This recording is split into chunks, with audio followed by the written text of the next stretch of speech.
Sedemindvajsetletni Tadej Enci je doma iz Velenja. Že v osnovni šoli se mu je začel slabšati sluh in od takrat nosi slušni aparat. Z atletiko se je začel ukvarjati v 5. razredu. Ker je na šolskih tekmovanjih dosegal dobre rezultate, so ga starši vpisali v atletski klub Velenje, kjer še vedno redno in marljivo trenira. Na zadnjem svetovnem prvenstvu gluhih na Poljskem je imel zelo dobre rezultate in se uvrstil na 5. mesto.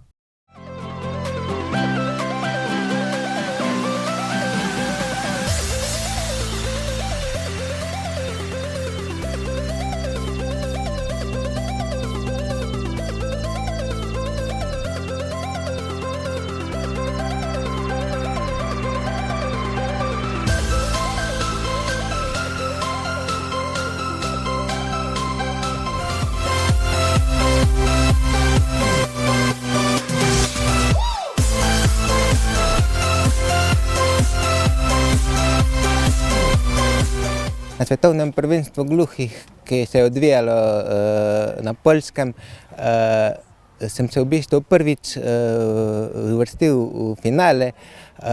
S tem je bil tudi izpolnjen prvi cilj tekmovanja. Jaz sem seveda zelo ponosen na ta dosežek. Potrebno je bilo veliko vloženega truda in treninga za ta rezultat. Na koncu je bilo malce grenkega priokusa zaradi izredno slabega vremena, ki smo ga imeli v finalu, in je bil verjetno zelo vplivalo tudi na same rezultate in smo verjetno, nas je to stalo tudi osebnih rekordov.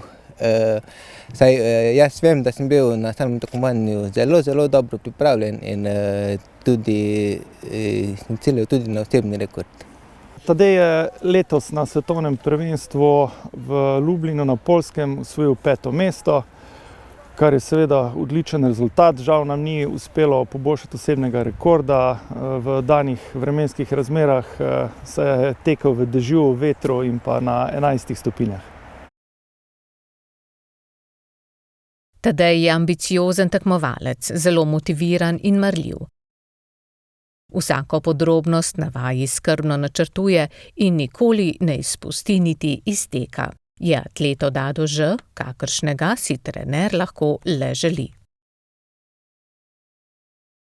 Zagotovo je še potrebno nekaj dodati na sami psihološki pripravi. Zdaj na svetovnem prvenstvu gluhih v atletiki je bilo na sporedu šele potem, ko 2 leti ni bilo praktično nobenih mednarodnih tekmovanj, in predvsem zaradi tega je bilo na samem tekmovanju zelo veliko pritiska. Bilo je psihično zelo težko. Vesel sem, da sem se na koncu zbral in da mi je uspelo uvrstitev v finale in s tem osvojeno končno 5. mesto.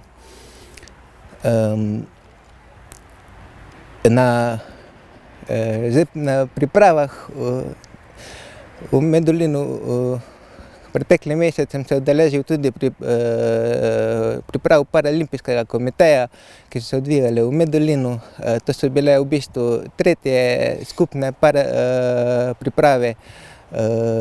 Na teh pripravah je bilo izjemno dobro vzdušje, vsi smo lahko dobro trenirali, opravljali kvalitetne treninge, ki so zelo pomembne v pripravljalni sezoni. In na srečo nam je tudi vreme dobro služilo, kar smo lahko zelo dobro izkoristili. S 5. mestom na svetovnem prvenstvu gluhih v atletiki sem se zagotovil status mednarodne kategorizacije pri Olimpijskem komiteju Slovenije, ki prinaša dve leti statusa. Ta status pa je tudi eden od pogojev za zaposlitev na finančni upravi Slovenije kot vrhunskega športnika. Vesel sem, da mi je to uspelo doseči in da bom lahko v prihodnje, ko bo na sporedu olimpijska sezona, se bom lahko nemoteno pripravljal, kar še v bistvu do zdaj nisem imel možnosti. Okvara sluha ima kar nekaj pomanjkljivosti, predvsem bi izpostavil tukaj komunikacijo s trenerjem, ker imamo na samem treningu veliko težav. To je v bistvu, da me trener ne more popravljati med samim sprintom in spodbujati med napornimi treningi kot lahko ostale slišeče atlete.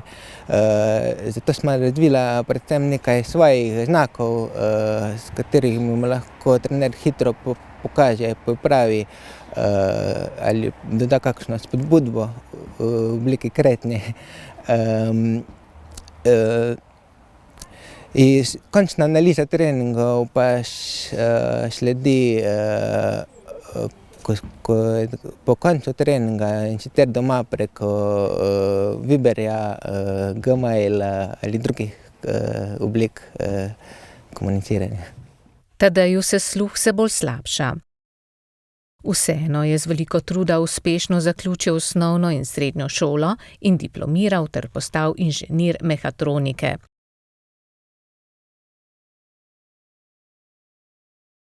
Zdaj vse sile usmerja v priprave za nastop na olimpijskih igrah gluhih.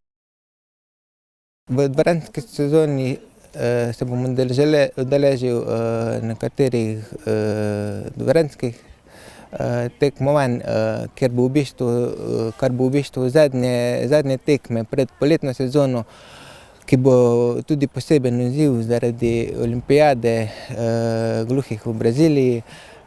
Ta je na sporedu že zelo zgodaj, in sicer v začetku maja, kar pomeni, da predtem verjetno ne bo nobene tekme in bo treba biti že kar na prvi tekme poletne sezone v vrhunski formi. Jaz verjamem, da bo treningi uspešno načrtovani in da bo tudi forma na samem tekmovanju prava.